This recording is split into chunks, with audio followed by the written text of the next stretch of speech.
लोग सोचते हैं आदिवासी को, देखिए राजनीतिक ज्ञान नहीं रहने के कारण हमेशा राजनीति हमें नहीं करना है, राजनीतिक बुरी चीज़ है, इस तरह की बातें उनके दिमाग में सीधे साधे हैं। तो हमको राजनीतिक विज्ञान की ओर ले जाना पड़ेगा।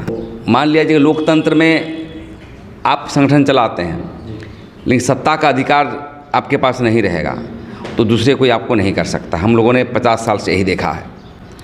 तो अभी हमारा एक प्लानिंग होगा, एक चिंतन होगा, बैठक में भी इस प्रस्ताव को हम लोग रखेंगे कि राष्ट्र में जितने पार्टियां चल रही हैं, आदिवासी समर्थित या आदिवासी नामधारी या आदिवासी विचारों का संगठन, हम कहेंगे कि एक मंच पर आएँ और एक संगठन चलेगा, सामाजिक ऑर्गेनाइजेशन, एक राजनीतिक संगठन भी अति आवश्यक है। क्योंकि आज बनाया, मान लीजिए कि देश में ट्राइबल सब प्लान को बनाया गया, आज बनाया हमारे राजीव गांधी ने बनाया पेशा कानून को, बनाने के बाद भी देखते हैं कि राज्य में इम्प्लीमेंट नहीं होता है। कांग्रेस की भी राजनीति रहती है तो इम्प्लीमेंट करने का प्रयास नहीं करती है। हमारा झारखंड में देख लीजिए, आदिवासी सरकार है, झारखंड मुक्ति मोर्चा की सरकार है, पेशा कानून कहाँ पर जो है वो नीतिगत फैसला करके जो है ज़मीन पर लाने का काम किया क्या? वहाँ नौकरी का सवाल है झारखंड में, वो नहीं कर रहा है। ज़मीन की लूट हो रही है, उस पर नहीं कर रहा है। और हम जो बात करते हैं हमारे पुरखा धर्म, संस्कृति, कला, संस्कृति, खेल, इस पर भी आप नहीं कर रहे हैं। ट्रेन में आ रहे थे, देख रहे थे कि हमारी बच्चियां जो है राष्ट्र लेवल पर खेल कर रही है, हॉकी का खेल, उनकी स्थिति क्या है? वो ट्रेन में क्यों जा रही है? हवाई जहाज़ से क्यों नहीं उनको प्रोवाइड किया गवर्नमेंट ने? क्रिकेट के लिए हवाई जहाज़ और आदिवासी के लिए जो साग मार खाता है उसके लिए ट्रेन। हमारे समाज की भी बहुत गलतियां होती है। हमारे समाज में क्या होता है कि पढ़े लिखे लोग हैं, अफसर क्लास के लोग हैं, मंत्री विधायक बनते हैं तो पार्टी लाइन पर काम करते हैं। किसी की पार्टी, कांग्रेस पार्टी हो, बीजेपी हो या इंदल हो, उसकी जो है चाटुकारी करते रहते हैं। तो हमारा संगठन का उद्देश्य, संगठन का जो हम परिकल्पना है, तो हम लोग सिर्फ आदिवासी की बात करेंगे, दलित की बात करेंगे और जो हमारे विचारधारा से लेस है उसके हितों की बात करेंगे। तो इसी कड़ी को लेकर के आज हम पूरे देश में घूम रहे हैं और हम कहेंगे कि जैसे हम जिस जगह हम बैठे हुए हैं, सर्व आदिवासी छत्तीसगढ़ का ये ऑफिस है और यहाँ भी राजनीतिक तौर पर पिछले बार जो उन्होंने एमएलए में चुनाव में ट्राई किया, ये बहुत सकारात्मक पहल है। नमस्कार, जोहार। अभी हम लोग छत्तीसगढ़ में हैं और दादा प्रणशाई के साथ हम आए हुए हैं। आपको बताते चले, लगातार पूरे देश के आदिवासी एकजुट हो रहे हैं। वार्ता करेंगे विभिन्न आदिवासियों के सामाजिक, आर्थिक और राजनीतिक विषयों पर।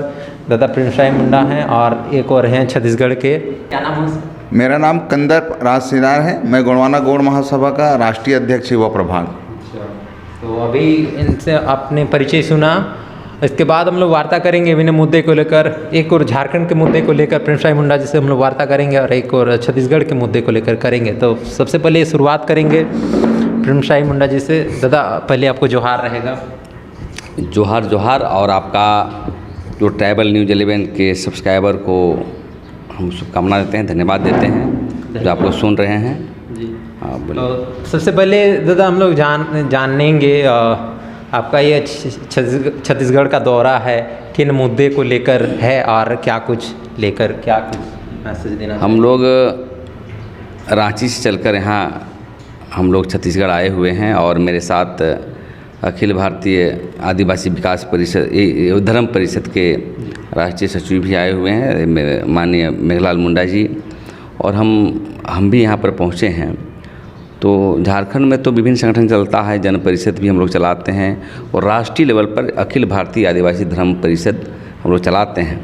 उसी कड़ी में आज हम लोग एक बैठक में आए हुए हैं जो रायपुर से सटा एक ज़िला है, कवर्धा ज़िला, वहीं पर पूरे राष्ट्र के लोग जुड़ रहे हैं कि हमारा धर्म संस्कृति को लेकर के जो धर्म कोड अभी तक लागू नहीं हुआ है और संवैधानिक अधिकार भी लागू नहीं हो रहा है और चुनावी वर्ष भी है, तो सभी मसले पर हम लोग का एक दिवसीय राष्ट्रीय बैठक है और उस बैठक में महिला मोर्चा का भी गठन होगा, क्योंकि उससे पहले हम लोग का एक बहन थी सिया देवी पेंद्रो, उनकी जो है मृत्यु हो जाने के उपरांत पद भी खाली हुआ, तो उसी कड़ी में हम लोग आते रहते हैं। और आज हम लोग आए हैं क्योंकि छत्तीसगढ़ और झारखंड, चाहे हमारा मध्य प्रदेश हो, चाहे देश के जितने भी आदिवासी क्षेत्र हैं, सब हम लोग एक हैं।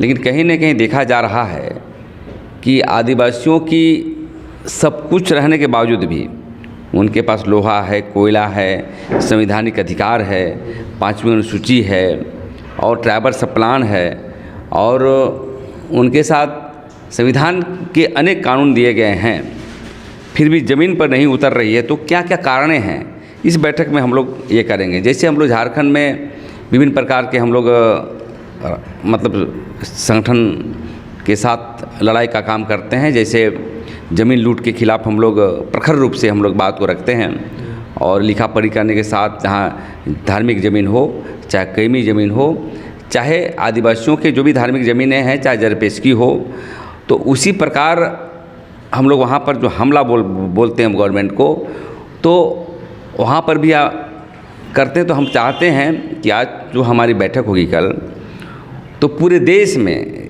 क्योंकि आदिवासियों मूल निवासी है झारखंड के और देश के, लेकिन वो कभी भी न उनके नेता जो भी मंत्री विधायक बनते हैं वो नीतिगत फैसले नहीं करते हैं और मदद भी नहीं करते हैं। तो हम लोग सोशल ऑर्गेनाइजेशन के माध्यम से, जहाँ छत्तीसगढ़ की ज़मीन कितनी छीनी जा रही है, यहाँ की टेनेंसी एक्ट क्या कहता है, टेनेंसी एक्ट में यहाँ पर भी जो हमने पता लगाया कि गैर आदिवासी ज़मीन नहीं ले सकता है, फिर भी देखने को मिल रहा है कि यहाँ पर भी जो झारखंड की स्थिति है वहाँ पर भी माफिया हावी है। फर्जी कागज़ बना करके हमारे जो आदिवासी भाई बंधु हैं उसको ज़मीन को कोर्ट के माध्यम से एन प्रकेन जो फर्जी कागज़ बना करके यहाँ पर भी लूटी जा रही है। वैसे हम देखेंगे मध्य प्रदेश में भी बहुत मामले आए हैं कि ज़मीन के मसले पर, वहाँ पर भी यही हालात है। तो जब हम आदिवासियों का जो है 2 बिंदु पर ही हम हमेशा भाषण में भी कहते हैं, अपनी जो वक्ता के रूप में हम कहते हैं, और सिस्टम भी है कि आदिवासी का 2 ही बिंदु पर जीवित रह सकता है, वो ज़मीन और धर्म। और ज़मीन और धर्म यदि नहीं रहेगा तो आदिवासी का अस्तित्व नहीं रहेगा। वही पूरे देश की परिकल्पना के साथ हम लोग लड़ाई को आगे करेंगे। तो जैसे बिरसा मुंडा का भी लड़ाई वही था, ज़मीन और धर्म। जब राजनीतिक आंदोलन शुरू किए थे देश की आज़ादी के लिए, तो उनको भी महसूस हुआ था कि एक हम धर्म का भी ऑर्गेनाइजेशन चलाएं, धर्म का भी संगठन को हम चलाएं। और उसी कड़ी में उन्होंने शुरुआत किया था। उस समय भी सोमा मुंडा लोग थे, उनके 12 अनुयायी थे, सिंगराय लोग थे, तो बहुत सारे नेतृत्व करके एक बिरसित धर्म का जो है वो शुरुआत किए थे। लेकिन उस जेल चले जाने के बाद जब देखा, वापस आया तो देखा कि भाई संगठन चल नहीं रहा है, तो अभी हमको उन्हीं के सिद्धांत को पूरे देश में फैलाना है।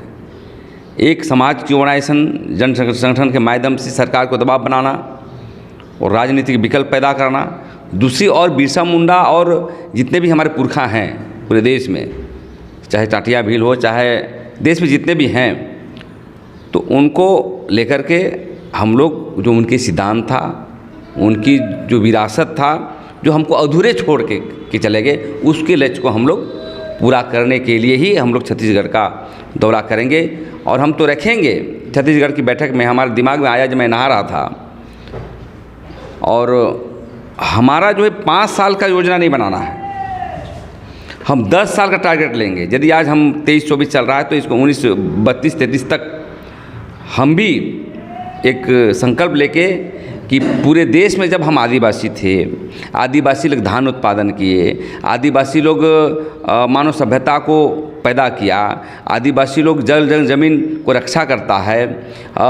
इतिहास के पन्नों पर लिखा जाता है कि पूरे दुनिया में आदिवासी सबसे ही सृजन किया है मनुष्यों को। तो उसकी पावर को पुनः स्थापित करने के लिए हमें 10 साल का टारगेट लेना पड़ेगा, क्योंकि हमारे समाज की भी बहुत गलतियाँ होती है। हमारे समाज में क्या होता है कि पढ़े लिखे लोग हैं, अफसर क्लास के लोग हैं, मंत्री विधायक बनते हैं, तो पार्टी लाइन पर काम करते हैं। किसी की पार्टी कांग्रेस पार्टी हो, बीजेपी हो या इंदल हो, उसकी जो है चाटुकारी करते रहते हैं। तो हमारा संगठन का उद्देश्य है, संगठन का जो हम परिकल्पना है, तो तो हम लोग सिर्फ आदिवासी की बात करेंगे, दलित की बात करेंगे और जो हमारे विचारधारा से लेस है उसके हितों की बात करेंगे। तो इसी कड़ी को लेकर के आज हम पूरे देश में घूम रहे हैं और हम कहेंगे कि जैसे हम जिस जगह हम बैठे हुए हैं, सर्व आदिवासी छत्तीसगढ़ का ये ऑफिस है और यहाँ भी राजनीतिक तौर पर पिछले बार जो उन्होंने एमएलए में चुनाव में ट्राई किया, ये बहुत सकारात्मक पहल है। तो मान लिया जाए लोकतंत्र में आप संगठन चलाते हैं लेकिन सत्ता का अधिकार आपके पास नहीं रहेगा तो दूसरे कोई आपको नहीं कर सकता। हम लोगों ने 50 साल से यही देखा है।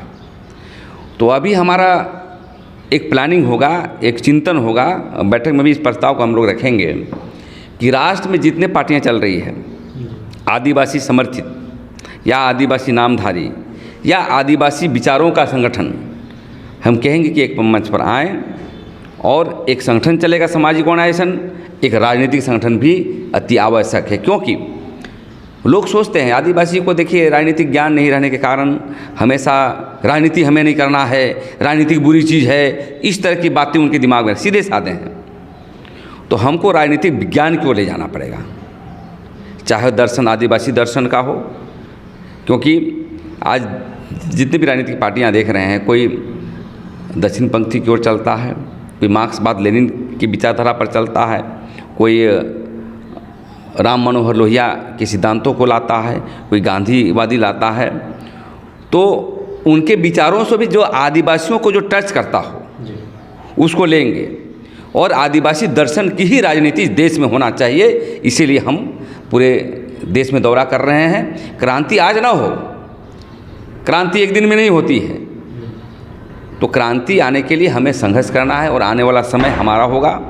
और यही परिकल्पना को लेकर के हम कवर्धा जा रहे हैं और कवर्धा में इस बातों को राष्ट्रीय बैठक होगी, 2 दिवसीय बैठक, आज रात में भी बैठक होगी, कल भी बैठक होगी। तो पूरे बैठक को एक अम्ब्रेला के बीच लाना है आदिवासियों को, पॉलिटिकल अम्ब्रेला, एक सोशल अम्ब्रेला। क्योंकि राजपाट हमारा, जनसंख्या मेरी और माल खाएगा दूसरे कोई। तो मेरे कहने का मतलब है, आज बनाया, मान लीजिए कि देश में ट्राइबल सब प्लान को बनाया गया, आज बनाया हमारे राजीव गांधी ने बनाया पेशा कानून को। बनाने के बाद भी देखते हैं कि राज्य में इम्प्लीमेंट नहीं होता है। कांग्रेस की भी राजनीति रहती है तो इम्प्लीमेंट करने का प्रयास नहीं करती है। हमारा झारखंड में देख लीजिए, आदिवासी सरकार है, झारखंड मुक्ति मोर्चा की सरकार है। पेशा कानून कहाँ पर जो है वो नीतिगत फैसला करके जो है ज़मीन पर लाने का काम किया क्या? वहाँ नौकरी का सवाल है झारखंड में, वो नहीं कर रहा है। ज़मीन की लूट हो रही है, उस पर नहीं कर रहा है। और हम जो बात करते हैं हमारे पुरखा धर्म, संस्कृति, कला, संस्कृति, खेल, इस पर भी आप नहीं कर रहे हैं। ट्रेन में आ रहे थे, देख रहे थे कि हमारी बच्चियां जो है राष्ट्र लेवल पर खेल कर रही है, हॉकी का खेल, उनकी स्थिति क्या है? वो ट्रेन में क्यों जा रही है? हवाई जहाज से क्यों नहीं उनको प्रोवाइड किया गवर्नमेंट ने? क्रिकेट के लिए हवाई जहाज और आदिवासी के लिए जो साग मार खाता है उसके लिए ट्रेन। तो कहने का मतलब है जो स्थिति झारखंड में है वो स्थिति और भी भयावह छत्तीसगढ़ में है।